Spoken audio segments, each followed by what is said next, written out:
My mom would be at all my sporting events. Let's say I was playing football, okay? My mother would be on the sidelines, and if the play on the field started going one way, my mother would run along like, Mark, get him, get him. I'd be like, oh my gosh.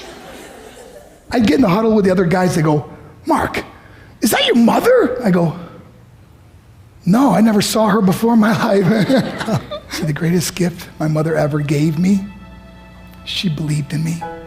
I have overdosed on drugs on 3 occasions where I should have been dead. But I believe I was kept here for a reason. You show me your friends, I will show you your future. How do I know this?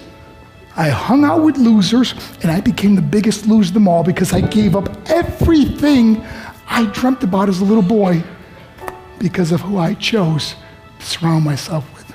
My friends would drive me home at 2, 3, 4 in the morning. We'd be drunk and high, laughing in the car. We'd pull up in front of my house in New York. They go, Mark, the light's on. I go, oh man, my mother's up. See, my mom wouldn't go to bed until she knew her son was still alive.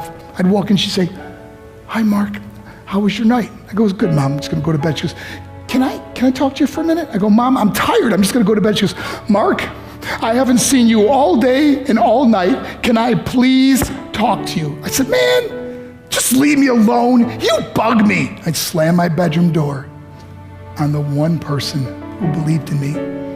I was on a worldwide tour and we were wrestling overseas in Japan.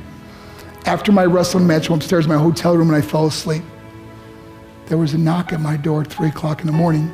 I got out of bed and I looked through the safety window and I could see it was a Japanese promoter.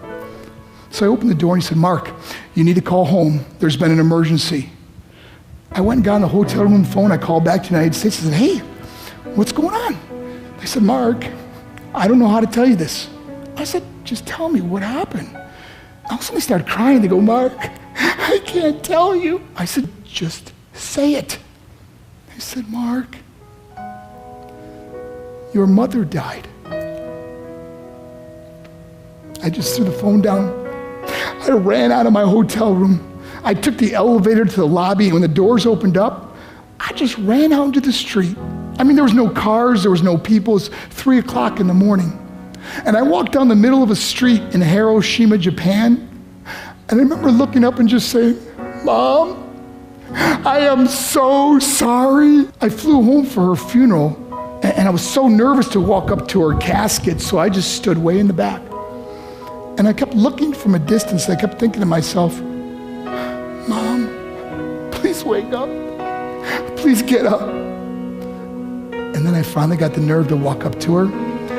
And as I got closer, I could see my mom for the first time. I mean, she was so beautiful.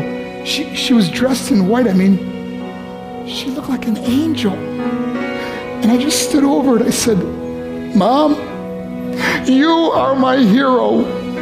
Everything I am, everything I hope to be was because of you. You loved me so much, you gave me a life. You're the only one that ever believed in me. How did I repay her?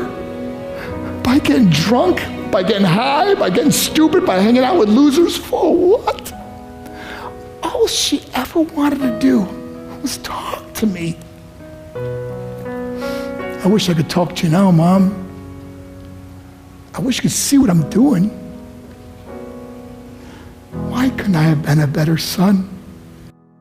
We are defined by our choices. But if you surround yourself with people involved in drugs and alcohol and pills, it's a dead end. I'm not here to preach to you. I'm here to tell you I lived that life. It leads to broken hearts, broken relationships, broken dreams, and death. For what? To get high? If you have a mother or a father, when you go home, tell them how much you love them. See, my whole life was about being rich and famous. I had to be a millionaire. I had to win the race. I had to win the race at the expense of my marriage, my family, my friends. For what?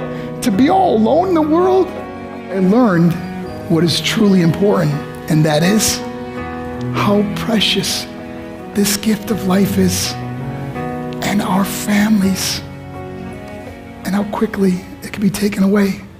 See, I no longer live in time, I live in moments. See, it's not what's in your pocket that matters.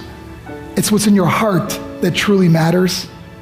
Love Love is just a word until somebody comes along and gives it meaning. You're the meaning.